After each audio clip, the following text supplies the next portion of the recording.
ত্রিপুরার সিপাহীজলা জেলা ভারতরত্ন অটল বিহারী বাজপেয়ী চরিলাম বিদ্যাজ্যোতি বিদ্যালয়ের সামনে ৮ নম্বর জাতীয় সড়কটি বিপজ্জনক অবস্থা হয়ে রয়েছে।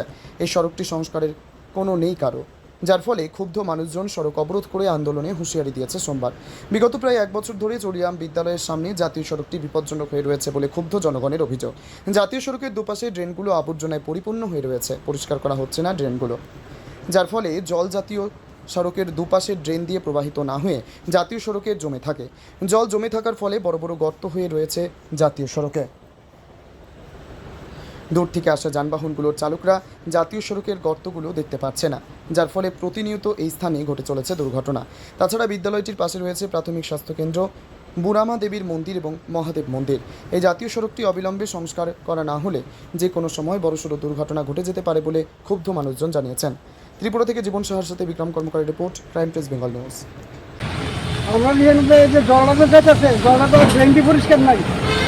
ড্রেনটি পরিষ্কার থাকলে রাস্তার ভিতরে জল জমা মিলে প্রচুর আস্তে ভর্তি হয়ে গেছে।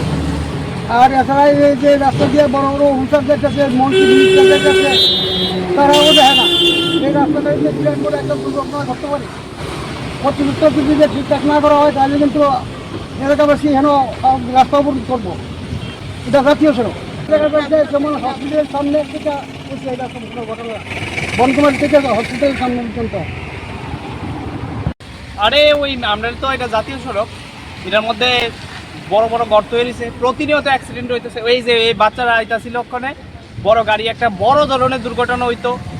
এর আগে বহুতবার রিপোর্ট করা হয়েছে। আমার কথা হইলে এখানে কি ডিএম, এসপি তারাও কি যায় না, পিডব্লিউডি সংস্থার কেউ কি যায় না, কোনো ইঞ্জিনিয়ারও কি যায় না, তাহলে তারার কি নজরে পড়ে না? প্রতিনিয়ত অ্যাক্সিডেন্ট হইতেছে, ছোট বড়। গতকালকে রাত্রিও একবার হয়েছে। তাহলে আমরা ইমিডিয়েটলি এটা করে দিতে হইব। রাস্তাটা যদি ঠিক হয়, ড্রেন তো থাকেই না, আর কয়ে লাভ নাই। আপনারা দেখেন না, জাতীয় সড়কে প্রচুর জল জমা থাকে, ছোট বড় প্রতিনিয়ত অ্যাক্সিডেন্ট হইতেছে, বড় বড় গর্ত। এটা তো জাতীয় সড়ক, এটা জাতীয় সড়ক হইলেও এভাবে যদি জল জমা থাকে কেমনি হইব? প্রত্যেকটা সময় বড় বড় গর্ত থাকে, এটা তো আসছেই। তাইলে বাচ্চারা কেমনে স্কুলের মধ্যে আইয়ে, আমরা কেমনে চলাফেরা করি? এভাবে যদি জল আটকে থাকে কেমনে হইব? এই জায়গাটার নাম উত্তর চলিলাম বনকুমারী। আমরা চাইতাছি আজকের ভিতরে যদি কাজ নেয় তো ভালো, স্টেপ নেওয়া ভালো। আর যদি না নেয় আমরা কিন্তু রাস্তা অবরোধ করতে পারবো, কিছু করার নেই। আমরা গাড়ি চলতে দেবো না, যা খুশি তা হোক, আমরা দেবো না। তোমার আমার সকলেরই একটাই পছন্দ, মাদার্স চয়েস। ঘরে সুগন্ধি ভাত, প্রতিদিনের রান্নায় নিখুঁত স্বাদ, চাই উন্নত মানের চাল। তাহলে আর দেরি কেন? আজই যোগাযোগ করুন ধনরাজ অ্যাগ্রো ইন্ডাস্ট্রিজ প্রাইভেট লিমিটেডে। আমরা আনি আপনার টেবিলে খাঁটি ও মানসম্মত চাল মাদার্স চয়েস নামে। একবার ব্যবহার করুন, আর ফিরে তাকাতে হবে না।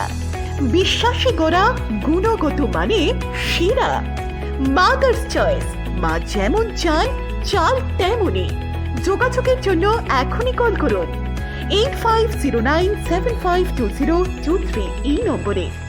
মাদার্স চয়েস শুধুই সেরা নয়, সবার প্রথম পছন্দ।